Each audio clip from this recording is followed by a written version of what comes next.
e um grande número de variáveis, o que salta aos olhos é o poder da educação. No meio de todas as variáveis que podem trazer o crescimento de um país, o que mais causa espanto é o aspecto da educação, o conhecimento, a intelectualidade, o saber. Disse o Nobel da Economia e professor da Universidade de Nova York, Paul Romer, em entrevista à revista Exame: os países que priorizam o ensino de qualidade nas últimas décadas, como Coreia do Sul e Irlanda, registram um crescimento econômico acima da média. O relatório da Unesco mostra que cada ano adicional de escolaridade aumenta a média anual do PIB em 0,37%. Ali, cada ano de escolaridade, você tem seu salário acrescido, você individualmente, como indivíduo. E aqui é você, quer dizer, a economia atuando para o crescimento do país. A cada ano de escolaridade, as pessoas daquele país, o PIB daquele país, quer dizer, ele aumenta. Por quê? Porque também aumentou a competência financeira dos seus habitantes. Com melhores empregos e maior renda, os indivíduos podem consumir mais e dependem menos de políticas públicas contra a pobreza.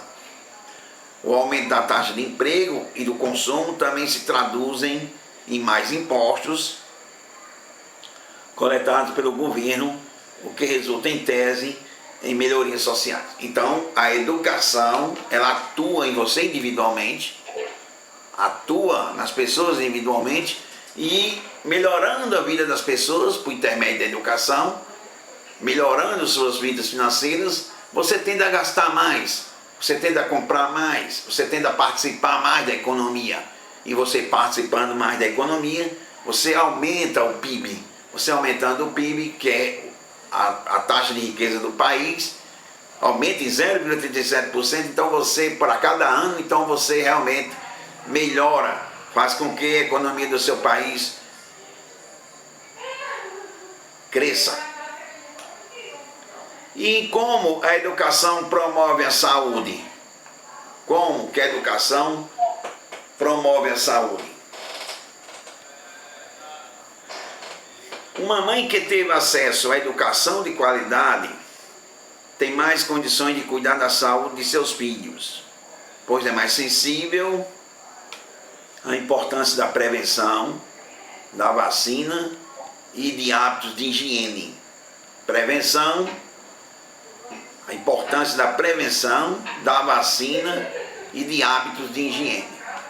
Esses dois últimos aí nós estamos precisando da vacina, por exemplo, do coronavírus, que nós não temos, e os hábitos de higiene, lavar as mãos, álcool gel quando não tem possibilidade de lavar as mãos com água e sabão, assear, tomar uma água potável, ter cuidados para as crianças não se banharem em rios sujos, em águas sujas. Então, além de saber como procurar tratamento quando necessário. Primeiro ela faz um pré-natal bem direitinho, né? Ela tem aquela ideia de vai ter um filho, ela tem aquela ideia todinha de ter os cuidados de fazer o pré-natal, acompanhar toda a gestação, né? Acompanhar a saúde dela e a saúde do bebê. Tem a educação, tem aquele cuidado de pegar os outros, fazer com que os outros filhos não abandonem a escola, conversa com os professores, participa da reunião de pais e mestres. O relatório da Unesco, Monitoramento Global de Educação para Todos, mostrou que uma criança cuja mãe sabe ler tem 50% mais chance de sobreviver depois dos 5 anos de idade. Além disso, reduzir a mortalidade infantil e diminuir a taxa de fecundidade. A educação também está relacionada a hábitos mais saudáveis.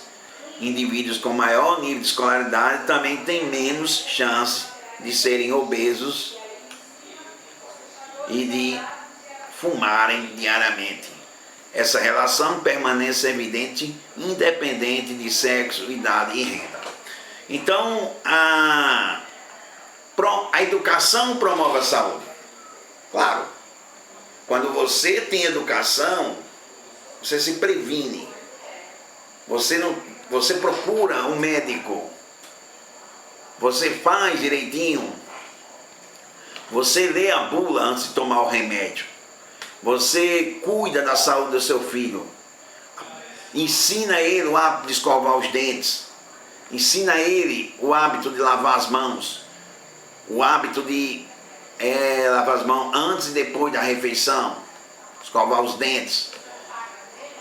Ensina o hábito a tomar água potável. A se cuidar. Procura um médico. Procura um médico. Segue as orientações do médico. Não vai direto na farmácia comprar um remédio lá ou pedir para o vizinho se conhece algum remédio para determinada situação. Procura, de fato, a assistência à saúde. E quando você tem educação, você se cuida.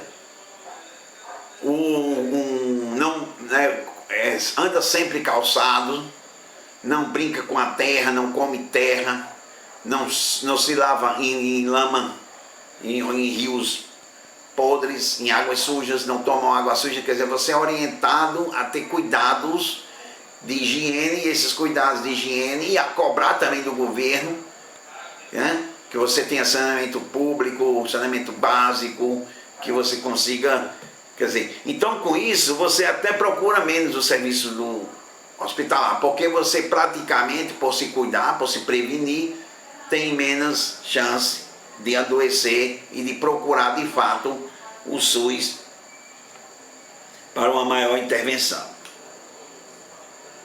E agora, em que a educação diminui a violência? Em que a educação diminui a violência? O fato de você ser estudado faz com que você saiba respeitar o próximo, conheça seus direitos e os direitos do próximo. Você não vai estar afrontando o direito do próximo. Você não vai estar também permitindo que o próximo afronte os seus direitos. Então, mais do que a pobreza, em termos absolutos, é a desigualdade social um dos fatores relacionados à violência. Realmente, as pessoas que têm pouca escolaridade, elas acabam sendo, de fato, elas acabam não tendo uma economia forte, saudável, e ela vai morar em ambientes insalubres, complexos, de vida social bastante vulnerável. Se a educação é capaz de impactar a diminuição desta desigualdade, ela também contribui para uma sociedade menos violenta. Além disso, a educação ajuda a superar a intolerância. O representante da ONU, Nasser Abdulaziz, disse em entrevista ao Portal Terra que educação é fundamental para tratar a ignorância e desconfiança que estão no cerne dos conflitos humanos. A ignorância e a desconfiança, ignorância e desconfiança que estão no cerne do conflito humano. A educação ajuda a superar estereotipos e intolerância e a vencer a batalha contra a ignorância. Então, a educação, você respeita o outro, seja ele negro, branco, de qualquer que seja a sua cor, de qualquer que seja a sua etnia, de qualquer que seja assim, gay, lésbica ou qualquer outra situação, não importa. Você vê o outro como você se vê. Então, você é mais tolerante, você é dotado de menos ignorância, você consegue realmente diminuir a violência. Porque quando você não respeita o outro também não vai lhe respeitar, e aí começam os conflitos. Os dois pontos importantes é a ignorância e a desconfiança que estão no cerne dos conflitos humanos. A ignorância e a desconfiança. Então você não tem uma relação de confiabilidade e, além disso, você é ignorante para aceitar a opinião do outro. Isso nós estamos vivendo muito fortemente agora, nesses últimos dias, né? A ignorância como sendo um elemento fundamental na manutenção de situações conflitantes. Em que a educação garante o acesso a outros direitos? Acho que talvez é uma questão mais fácil de responder, porque quando você tem leitura, você vai na fonte. Ah, eu tenho um direito, o Estatuto do ECA, como uma criança tem determinados direitos, está garantido lá no Estatuto do ECA. Ah, eu como professor tenho o meu direito, está lá. Eu como meu cidadão tenho o meu direito, está lá na Constituição de 88. Eu como isso, como aquilo tenho. Por quê? Porque eu tenho leitura, fiz leitura e eu sei quais são os meus direitos. Então, garante acesso a outros direitos. Está na Declaração Universal dos Direitos Humanos. É por meio do ensino e da educação que se promove o respeito aos direitos humanos e liberdades fundamentais. A instrução promoverá a compreensão, a tolerância e a amizade entre todas as nações e grupos raciais e religiosos. A tolerância. Artigo 26. A sociologia, a socióloga e pesquisadora da Fundação Carlos Chagas, Sandra Uberran, comenta que o acesso à educação permite que os indivíduos tenham consciência e conhecimento de que são sujeitos de direito, isto é, que possuem direitos garantidos por lei e podem exigir que eles se cumpram. Sem conhecimento ou acesso à informação, sem conhecimento, sem acesso à informação, como posso saber que tenho direito à saúde, a bem-estar, tenho direito ao meio ambiente sadio, tenho direito às condições adequadas de trabalho, tenho direito a ser tratada ou tratado com dignidade. Então, quer dizer, a gente combate, digamos, o desmatamento, nós combatemos a poluição sonora, nós combatemos a poluição ambiental, nós temos educação para deixar para nossos futuros um ambiente saudável. E você só faz isso se você tiver conhecimento e você souber realmente fazer leitura sobre esses direitos. Então todos nós temos direito à floresta amazônica, todos nós seres humanos, não é só nós do Brasil. Quando a França vem e questiona o desmatamento, quando a Espanha vem e questiona o desmatamento, a Europa, os Estados Unidos, os países questionam o desmatamento ou questiona o uso de agrotóxicos nos alimentos, é porque eles têm direito de reclamar, assim como nós. E graças a eles, a reclamação deles, a gente acaba sendo ouvido um pouquinho, porque por conta de girar a economia, né? Ninguém vai produzir um alimento que não seja dentro de um determinado rigor e exportar. Ninguém vai produzir uma carne sem um determinado cuidados e exportar, porque os países não vão querer se relacionar com países que não respeitam o meio ambiente. E ajuda a proteger o meio ambiente de que forma?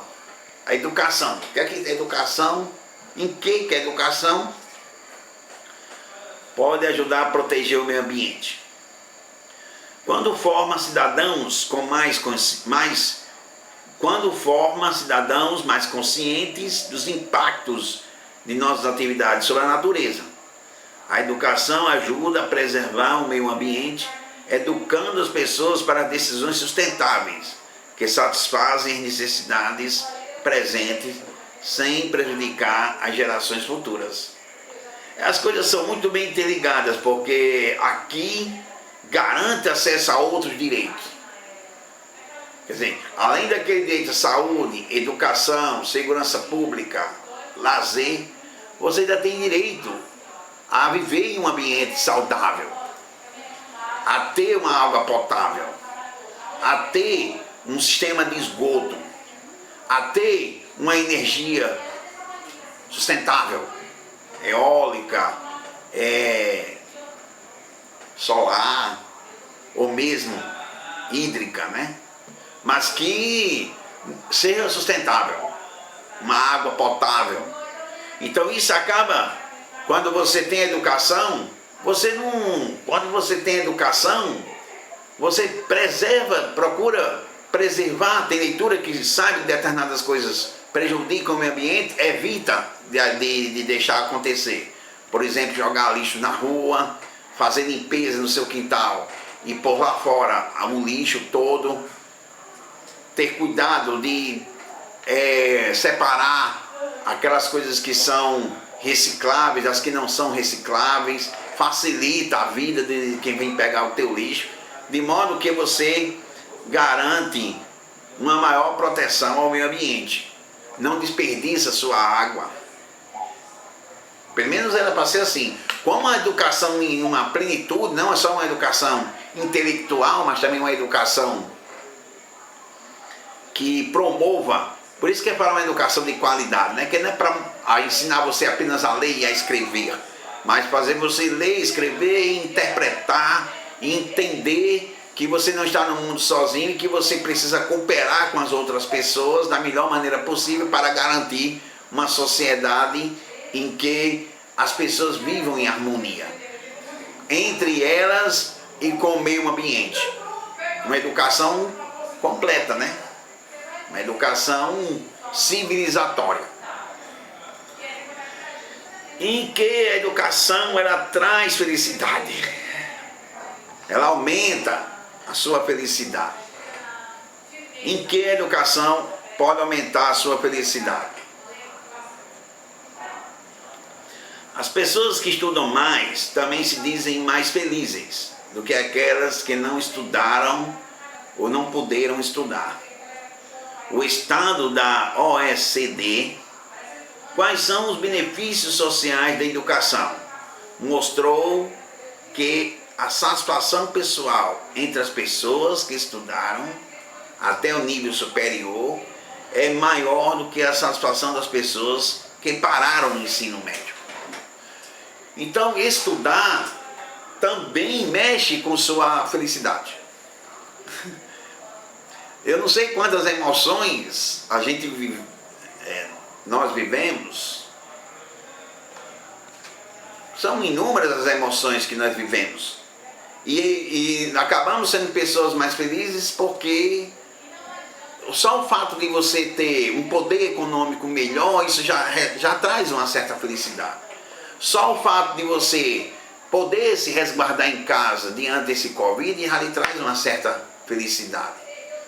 Ele traz uma certa tranquilidade também, do que aquelas pessoas que não têm conhecimento. Eu acho que aumenta a felicidade, eu não duvido, e quantas emoções a gente não passa estudando, porque só passar de um ano para o outro, em uma série para outra, ou de um nível intelectual para outro, só isso já traz muitas alegrias. E depois de ter uma vida estabelecida, confortável, com direitos, cuidados, a determinados cuidados, isso tudo, não ver a família padecer, ter dignidade, tudo isso traz um certo nível de felicidade. Em que fortalece a democracia e a cidadania?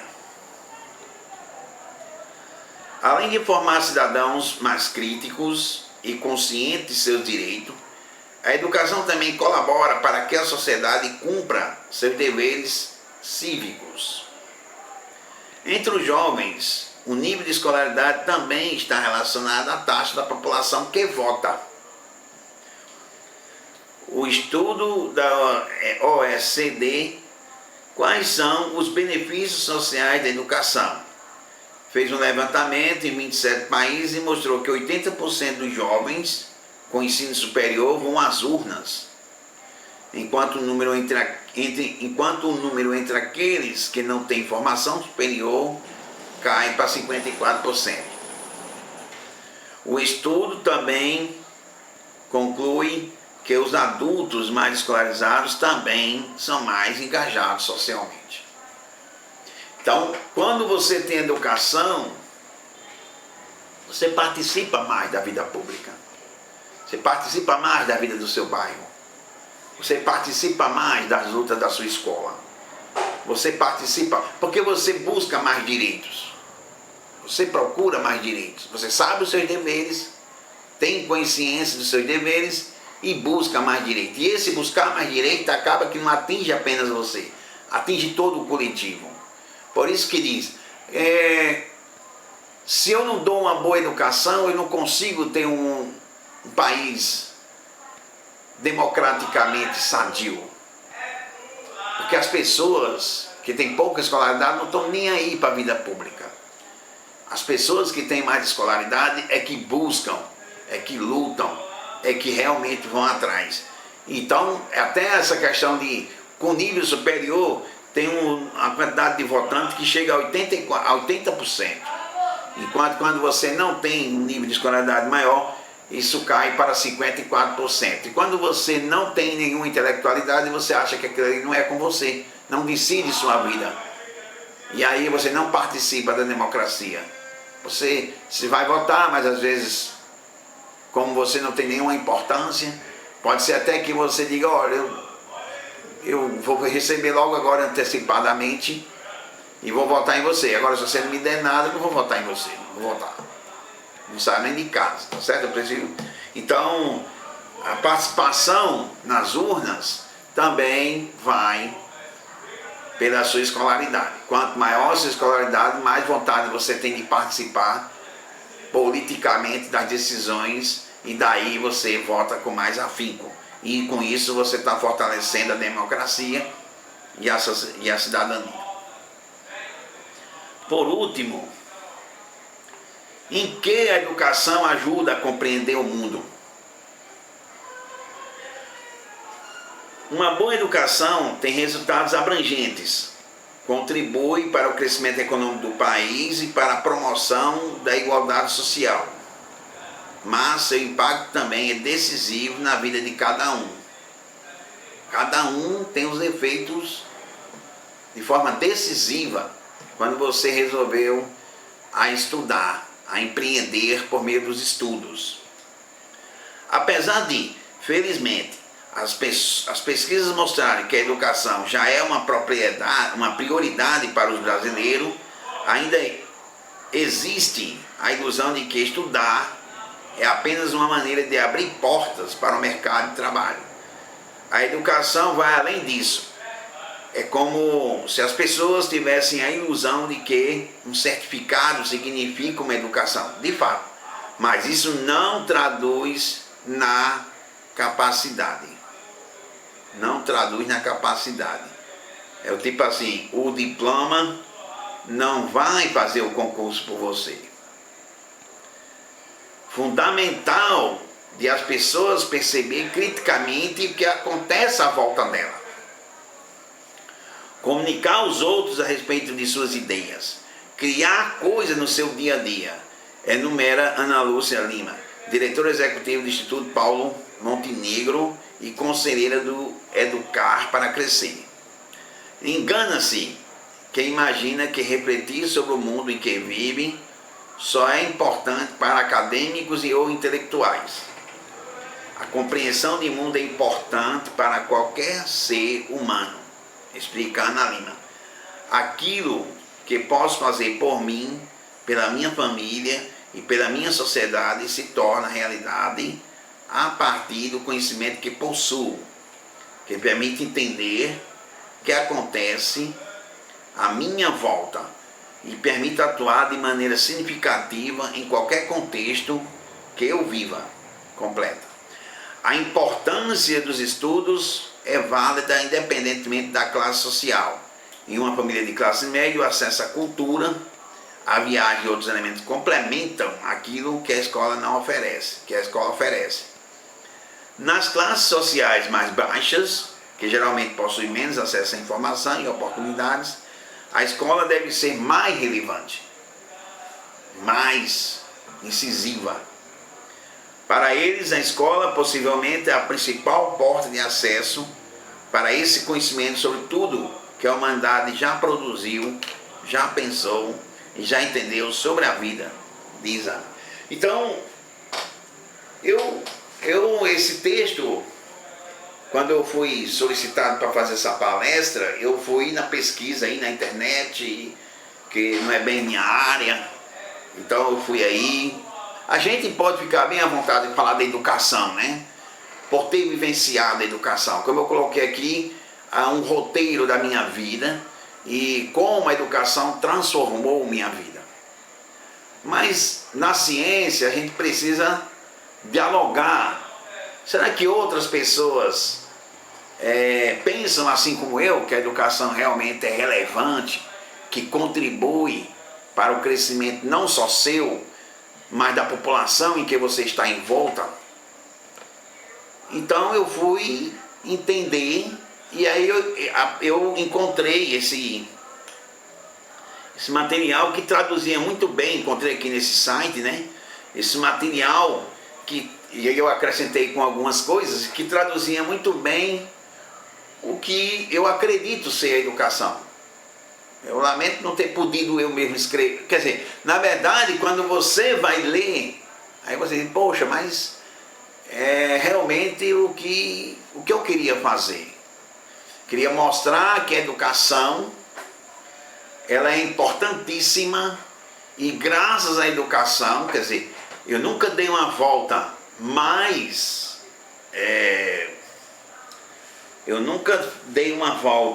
substancial quando eu resolvi ir para a escola. A priori minha mãe e meus pais, né, me puseram na escola. Eu vou contar um fato aqui importante que ocorreu na escola estadual Padre Deon, é que eu estudava com a minha irmã. E aí, estudava assim, aquele horário de 10 às 2, né? Aquele horário de 10 às 2. Você saía antes de comer, antes de almoçar. E voltava depois do almoço. Muitas vezes, como você é uma família pobre, quando você voltava não tinha mais o almoço. Já não tinha mais nem para aqueles que estavam de 11 horas. Dirá para mim, minha irmã que estava voltando de 2h30. Então, às vezes nós chegávamos, tinha o quê? Um café com bolacha, ou um suco, ou talvez não tinha nada. Ó, daí a pouco eu estou fazendo já aqui um cuscuz, vai ser com leite, daí 4 horas, 5 horas, aguenta aí. Eu tinha aqui uma merendinha lá na escola, né? Às vezes naquele tempo as merendas eram tudo artificiais. Uma sopinha de legumes artificial, uma bolacha com leite Toddy, uma coisinha assim, na escola pública, né? Aí a minha irmã, para justificar chegar em casa mais cedo, chegava no intervalo, pegava eu e carregava. Ela era mais velha, né? Carregava. Aí chegava os dois em casa, foi que houve? Não, a professora liberou mais cedo, não sei o quê. Até que um dia a professora me chamou a atenção e disse, ó, se você faltar, as suas faltas estão assim, assim, assim. Se você faltar mais algumas vezes aí, você vai reprovar por falta. Aí eu disse, não, de agora em diante não vou mais reprovar. Quando a minha irmã vem me pegar para ir para casa, vamos para casa, eu vou dizer, ó, você vai sozinha, porque eu vou continuar aqui. Eu estou reprovando por falta. E o que acontece? Ou ela ia sozinho, ou eu já não ia mais, eu ficava lá. E a partir dali, o que aconteceu? Eu aprovei, ela reprovou, eu continuei aprovando. Hoje ela não tem escolaridade. Aprendeu a ler, eu acho que mais, lendo essas matérias do Foice, né, a respeito de crimes, né, essa estatística do crime. Vive ainda da assistência à minha mãe, mas ela não tem escolaridade, não teve muita escolaridade, mal aprendeu a ler, e eu cheguei aonde eu cheguei, quer dizer, mas eu realmente, se tivesse seguido a ela, eu não teria conseguido chegar a esse espaço, a usufruir desse espaço que eu tenho hoje. Então, quando você estuda, existem algumas coisas relacionadas à renúncia. Você precisa renunciar. Uma outra coisa também, que eu comecei a trabalhar aos 10 anos de idade. Eu trabalhava e também estudava. Só que eu trabalhava numa empresa chamada Capotaria França,